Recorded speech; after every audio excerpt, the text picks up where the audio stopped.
Hi friends, ಎಲ್ರಿಗೂ ನಮಸ್ಕಾರ. D boss brand Manu ಮಾಡುವ ನಮಸ್ಕಾರಗಳು.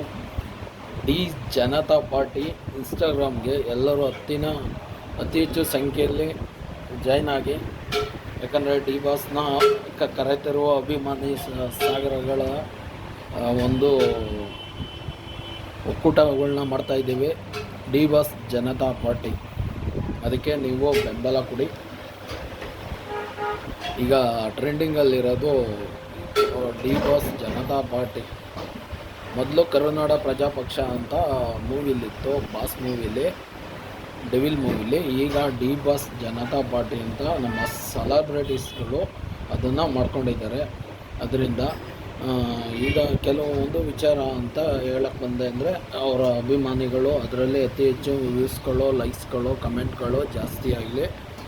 ನಮ್ಮ ಡಿ ಬಾಸ್ ಜೀವನದ ಪ್ರಯಾಣ ಅಂದರೆ, ಅವರು ಕ್ಯಾಮ್ರಾಮ್ಯಾನಿಂದ ಹಿಡಿದು ಇವತ್ತು ಬೆಂಗಳೂರು ಆನಂದರಾವ್ ಸರ್ಕಲಲ್ಲಿ ಹೈಟೆಕ್ ಮಲ್ಟಿಪ್ಲೆಕ್ಸ್ ಕಟೌಟ್ ನಿಲ್ತೈತೆ ಅಂದರೆ ಅವರ ಪರಿಶ್ರಮ. ಆದ್ದರಿಂದ ಎಲ್ಲರೂ ಅತಿ ಹೆಚ್ಚು ಡಿ ಬಾಸ್ನ ಅಭಿಮಾನಿಗಳು ಎಲ್ಲರೂ ಇದು ಮಾಡಿ. ಇಲ್ಲಿ ಏನಾಗ್ತೈತೆ ಅಂದರೆ, ಕೆಲವರು ಹೆಣ್ಮಕ್ಳುಗಳು ಯಾರು ಪಕ್ಕ ಡಿ ಬಾಸ್ ಅಭಿಮಾನಿಗಳು ಆಗಿದ್ದೀರಾ ಅವ್ರನ್ನ ತುಂಬ ಟಾರ್ಗೆಟ್ ಮಾಡ್ತಾಯಿದ್ರು. ನಾನು ನೋಡ್ತಾನೇ ಇದ್ದೀನಿ ಯೂಟ್ಯೂಬಲ್ಲಿ ಡೈಲಿ ನಿಮ್ಮ ವಿಚಾರಗಳನ್ನ ನಾನು ತುಂಬ ನೋಡ್ಕೊಂಡೇ ಬರ್ತಾಯಿದ್ದೀನಿ. ನೀವು ಮಾರಲಾಗಿ ಯಾವ ವ್ಯಕ್ತಿಗಳು ಇದ್ದಿರೋ ಅದ್ರ ಬಗ್ಗೆ ಇದ್ದಿರೋ ಗೊತ್ತಿಲ್ಲ, ಯಾವ ನಟರುಗಳನ್ನ ನಾನಿಲ್ಲಿ ಕೋಲ್ಡ್ ವಾರ್ ಮಾಡೋಕ್ಕೆ ಬರೋಲ್ಲ, ಸೆಲೆಬ್ರಿಟೀಸ್ ಬಗ್ಗೆ ಬೇರೆ ನಟರುಗಳ ಬಗ್ಗೆ ಮಾತಾಡೋಕ್ಕೂ ಬರೋಲ್ಲ. ಅತಿ ಹೆಚ್ಚು ಯಾರು ಡಿ ಬಾಸ್ ಅಭಿಮಾನಿಗಳು ಆಗಿರ್ತಾರೆ ಅವ್ರನ್ನೇ ಟಾರ್ಗೆಟ್ ಮಾಡ್ತಾಯಿದ್ದೀರಾ. ಯಾಕಂದರೆ ಒಂದು ಚಾನಲಲ್ಲಿ ನನ್ನ ಡಿ ಬಾಸ್ ಅಭಿಮಾನಿ ಇದೆ, ಅರ್ಜುನ್ ಡಿ ಬಾಸ್. ನಾನು ಒಬ್ರಿಗೆ ಹೆಲ್ಪ್ ಮಾಡಿದೆ, ಅವರು ನನಗೆ ಟಾರ್ಗೆಟ್ ಮಾಡಿದ್ರು, ಇವತ್ತೂ ಟಾರ್ಗೆಟ್ ಮಾಡ್ತಾವ್ರೆ. ಒಂದು ಮಾತು, ಲೈಫಲ್ಲಿ ನಾನು ಯಾವತ್ತಿರೋ ಟಾರ್ಗೆಟ್ ಅಂಡು ಓಕೆ ಚಾಲೆಂಜಿಂಗ್ಗೆ ಬದುಕಿದ್ದೀನಿ. ನನ್ನ ಇಂಪಿನಿಟಿನೇ ಬೇರೆ, ಫ್ಲೆಕ್ಸಿಬಿಲಿಟಿನೇ ಬೇರೆ. ಮನ್ಸಿಗೆ ಹಾಕಣ್ಣ ಅದು ಮಾಡಿ ಮುಗಿಸೋ ಅಂತ ನಮ್ಮದು ಕ್ರಿಯೇಟಿವ್ ಮೈಂಡ್. ಆ ಥರ ನಾನು ಇರೋದು. ಇದರಲ್ಲಿ ಒಬ್ಬ ಹೆಣ್ಮಗ್ಳಿಗೆ ನಾನು ಗೆಲ್ಪ್ ಮಾಡೋಕ್ಕೆ ಆ ಹೆಣ್ಮಗಳು ಬಂದ್ಬಿಟ್ಟು ನನ್ನ ಬಗ್ಗೆ ನೆಗೆಟಿವ್ ಮಾತಾಡಿರೋದು. ಇವತ್ತು ಅವರ ಫೋನ್ ಕಾಲ್ಗಳು ನನಗೆ ಬರ್ತಾವೆ, ಮತ್ತು ಇನ್ಸ್ಟಾಗ್ರಾಮ್ಗಳಲ್ಲಿ, ಫೇಸ್ಬುಕ್ಗಳಲ್ಲಿ ನನ್ನ ಬಗ್ಗೆ ಬ್ಯಾಡ್ ಕಮೆಂಟ್ಗಳು ಬರ್ತಾವೆ. ಅದ್ರಿಗೆ ನಾವು ತಲೆ ಕೆಡಿಸ್ಕೊಳ್ಳಲ್ಲ. ಹೇಳಿ ಕೇಳಿ ಕಾಂಟ್ರವರ್ಸಿ ಮಾಡ್ಕೊಳ್ಳೋಕ್ಕೆ ಅವ್ರು ಇರ್ಬೇಕಾದ್ರೆ ಕಾಂಟ್ರವರ್ಸಿ ಮಾಡೋರಿಗೆ ಹೆಂಗೆ ಬುದ್ಧಿ ಕಲಿಸ್ಬೇಕು ಅಂತ ನನ್ನ ಸೆಲೆಬ್ರಿಟೀಸ್ಗಳವ್ರೆ. ಅದು ನನಗೆ ಗೊತ್ತಿರೋ ವಿಚಾರ. ಇನ್ನೊಂದು, ನಮ್ಮ ಮಲೆ ಮಹದೇಶ್ವರ ದೇವಸ್ಥಾನದಲ್ಲಿ ಒಬ್ಬ ಹೆಣ್ಮಗಳು ಹೋಗ್ಬಿಟ್ಟು ಅಲ್ಲೇ ನಿಂತ್ಕೊಂಡು ವಿಡಿಯೋ ಮಾಡಿಬಿಟ್ಟು ದೇವಸ್ಥಾನಕ್ಕೆ ಹಣ ಹಾಕಬೇಡಿ ಅಂತ ಹೇಳಿರ್ತಾಳೆ ಒಬ್ಬಳು ಹೆಣ್ಮಗಳು. ಇದರಲ್ಲಿ ಯಾಕಂದರೆ ನನ್ನ ಅಕ್ಕ ತಂಗಿದಿರು ಮತ್ತು ನನ್ನ ಫ್ರೆಂಡ್ಸು, ನನ್ನ ಸಹಪಾಠಿಗಳು, ನನ್ನ ಬೆಂಬಲವನ್ನು ನೀಡೋ ಹೆಣ್ಮಕ್ಳು ಇದ್ದೀರಾ.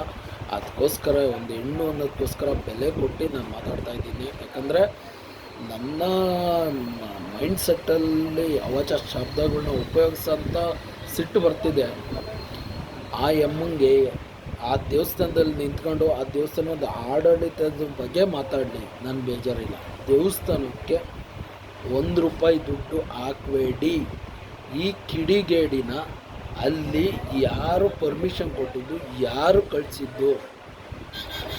ಚಾಮರಾಜನಗರ ಪೊಲೀಸರಿಗೆ ಇವತ್ತೇ ಮೇಲ್ ಮಾಡ್ತೀನಿ.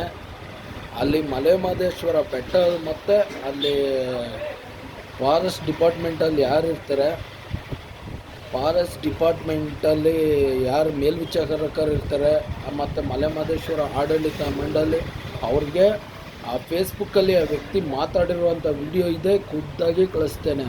ಯಾವುದೇ ಹೆಣ್ಮಕ್ಳು ಹೋಗಿ ಇದೆ, ಯಾವುದೇ ದೇವಸ್ಥಾನಕ್ಕೆ ಹೋಗಿ ನಿಮ್ಮದು ನಿಮ್ಮದು ಅರ್ಕೆ ಇರುತ್ತೆ ಅದನ್ನು ತೀರಿಸ್ಕೊಂಬಂದು ಇದು ಮಾಡಿ. ಅಲ್ಲಿ ದೇವಸ್ಥಾನಗಳ ಬಗ್ಗೆ ನೀವು ನೆಗೆಟಿವ್ ಅಲ್ಲಿ ಏನು ಚೆನ್ನಾಗಿಲ್ಲ, ಸೌಕರ್ಯ ಇಲ್ಲ, ಅದನ್ನು ಮಾತಾಡ್ಕೊಳ್ಳಿ. ದೇವಸ್ಥಾನಕ್ಕೆ ಹಣ ಮುಜುರ ಎಲ್ಲಿಕೆಯಿಂದ ಆದ್ರೂ ದೇವಸ್ಥಾನಕ್ಕೆ ಹಣ ಹಾಕಬೇಡ ಅಂತ ಹೇಳೋಕ್ಕೆ ಈ ಅಮ್ಮಂಗೆ ರೈಟ್ಸ್ ಕೊಟ್ಟಿದ್ದು ಯಾರು? ಇಲ್ಲಿ ಏನಾಗ್ತೈತೆ ಅಂದರೆ ಧರ್ಮಸ್ಥಳ ಟಾರ್ಗೆಟ್ ಮಾಡಿದ್ರಿ, ನೆಕ್ಸ್ಟ್ ಮಹದೇಶ್ವರ ದೇವಸ್ಥಾನ ಟಾರ್ಗೆಟ್ ಮಾಡಿದ್ರಿ ಅಂತ ಬಂತು. ಖುದ್ದಾಗಿ ಹೋಗಿ ಇಡೀ ದೇವಸ್ಥಾನದಲ್ಲೇ ವಿಡಿಯೋ ಮಾಡಿಬಿಟ್ಟು ನಾನು ಎಲ್ಲರಿಗೂ ಅಪ್ಲೋಡ್ ಮಾಡಿದ್ದೀನಿ. ಅದೇ ಥರ ನೀವೇನು ಮಾಡಿದ್ದೀರಾ ಅಂದರೆ ಈಗ ಬರ್ತಾ ಬರ್ತಾ ಬರ್ತಾ ಬರ್ತಾ ನಿಮ್ಮ ಕಪಿಚೇಷ್ಟೆಗಳು ಕುಚೇಷ್ಟೆಗಳು ಜಾಸ್ತಿ ಆಗಿದೆ. ನೀವು ದೇವಸ್ಥಾನಕ್ಕೆ ನೀವು ಕೈ ಭಕ್ತಿಯಿಂದ ಹೋಗ್ತಿರೋ ಶೋಕಿ ಮಾಡೋಕ್ಕೆ ಹೋಗ್ತಿರೋ ಗೊತ್ತಿಲ್ಲ, ಅದು ನಿಮಗೆ ಬಿಟ್ಟಿದ್ದು. ದೇವಸ್ಥಾನಕ್ಕೆ ಹಣ ಹಾಕಬೇಡಿ ಅಂತ ಹೇಳಕ್ಕೆ ಯಾರು? ಅದು ಸಭಾ ಮಂಟಪ ಇದೆ, ಅಲ್ಲಿ ಸಾವಿರಾರು ಜನ ಸೇರ್ತಾರೆ, ಅಮಾಸೆ ಹುಣ್ಣಿಮೆಗೆ ಜನ ಬರ್ತಾರೆ. ಅದರಿಂದ ಅಲ್ಲಿ ಏನಾಗುತ್ತೆ ಅಂದರೆ ಪ್ರತಿಯೊಂದು ವಿಚಾರದಲ್ಲೂ ಅಲ್ಲಿ ಜನ ಸೇರೋದ್ರಿಂದ ಅಲ್ಲಿ ಹಾಗೆ ಇರುತ್ತೆ, ಅಲ್ಲಿನ ವ್ಯವಸ್ಥೆನೇ ಹಾಗೇ ಇದೆ. ಅದನ್ನು ನೀವು ಇದು ಮಾಡಬೇಡಿ, ಮುಜರೆ ಇಷ್ಟು ಬರುತ್ತೆ ಅಷ್ಟು ಬರುತ್ತೆ. ನೀವೇಂತ ಹೋಗ್ತೀರಾ ದೇವಸ್ಥಾನಕ್ಕೆ?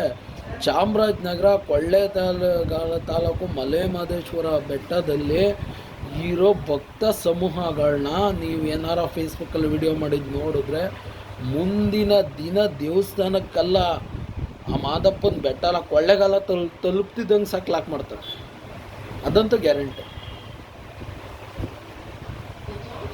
ಯಾಕಂದರೆ ಒಂದು ಭಕ್ತಿಯ ಸಂಚಲನವಾಗಿರುತ್ತೆ. ದೇವಾಲಯಗಳಿಗೆ ಹೋಗ್ಬೇಕಾದ್ರೆ ಮನುಷ್ಯ ಮತ್ತು ದೇವರುಗಳ ಅಭಿನವ ಸಂಬಂಧ ಇರುತ್ತೆ, ಅದ್ರ ಬಗ್ಗೆ ಇರಬೇಕು. ಇದ್ರ ಬಗ್ಗೆ ನೀನು ಆ ಹೆಣ್ಮಗಾಗಿ ನೀನು ಯಾವ ಊರು ಏನು ನನಗೆ ಗೊತ್ತಿಲ್ಲ, ನೀನು ಮಾಡಿಲ್ಲ ಅಂತೂ FIR ಅಂತೂ ಗ್ಯಾರಂಟಿ ಆಗುತ್ತೆ. ಚಾಮರಾಜನಗರ ಪೊಲೀಸರು ಇನ್ವೆಸ್ಟಿಗೇಷನ್ ಗ್ಯಾರಂಟಿ ಮಾಡ್ತಾರೆ. ಜೈ ಹಿಂದ್, ಜೈ ಕರ್ನಾಟಕ ಆಗುತ್ತೆ. ಜೈ ಡಿವಸ್. ಮತ್ತು ಚಾಮರಾಜನಗರದಲ್ಲಿ ಯಾರು ಲೋಕಲ್ ಆಗಿದ್ದೀರಾ ಅವರು ಫೇಸ್ಬುಕ್ಕು ಇನ್ಸ್ಟಾಗ್ರಾಮು ಎಲ್ಲ ನೋಡ್ತಾ ಇರ್ತೀರಲ್ವ. ಯಾಕಂದರೆ ಇನ್ಸ್ಟಾಗ್ರಾಮಲ್ಲಿ ನನಗೆ ಸ್ವಲ್ಪ ಜನ ಚಾಮರಾಜನಗರ ಹುಡುಗರು ಸತ್ಯ ಅವರು ಚಾಮರಾಜನಗರ, ಯಾಕಂದರೆ ಮಹದೇಶ್ವರನ ಬೆಟ್ಟನೇ ನಿಯರ್ ಇರೋದು. ಯಾರ್ಯಾರು ನೋಡ್ತಾ ಇದ್ದೀರಾ ಈ ಹೆಣ್ಮಕ್ಳು ವೀಡಿಯೋ ಏನಾರು ಫೇಸ್ಬುಕ್ಕಲ್ಲಿ ಸಿಕ್ಕಿದ್ರೆ ಆದಷ್ಟು ನೀವೇ ಕಮೆಂಟ್ ಮಾಡಿ ನೀವೇ ಉತ್ತರ ಕೊಡಿ. ಜೈ ಹಿಂದ್, ಜೈ ಕರ್ನಾಟಕ, ಜೈ ಡಿ ಬಾಸ್ ಜನತಾ ಪಾರ್ಟಿಗೆ ಎಲ್ಲರೂ ಸೇರಿ ಹೊಸ ಪಕ್ಷ ಕಟ್ಟೋಣ.